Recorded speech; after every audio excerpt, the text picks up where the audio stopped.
আপনি তো একজন ডাক্তার, আপনি চিকিৎসার ব্যাপারে আপনি সাধারণ খেটে খাওয়া গরিব মানুষের পাশে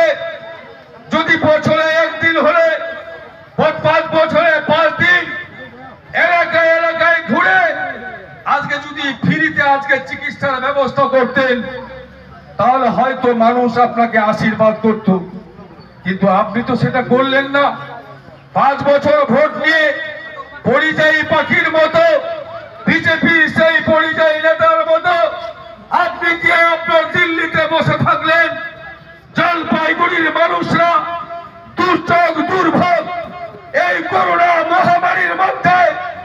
আপনার মতো মানুষরা সেখানে পাশে থাকা দরকার ছিল।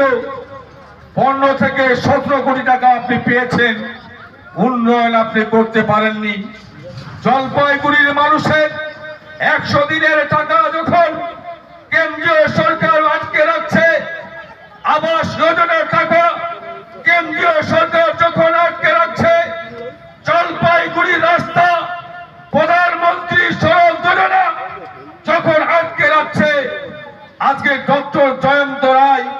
পার্লামেন্টের উপরে চিৎকার চেঁচামেচি করছে না, তাহলে আমরা যে আপনাকে ভোট দিলাম, আপনাকে যে আমরা সাংসদ করলাম, আপনাকে যে আমরা প্রতিবাদ করবার জন্য পার্লামেন্টে পাঠিয়েছিলাম, চাই না এরকম নিরবভাবে ডক্টর জয়ন্ত রায় চাই না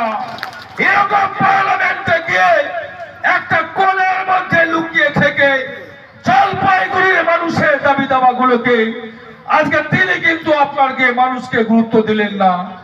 তাই তো আজকে আমাদের সামনে এসে আজকে যেহেতু আপনার গিয়ে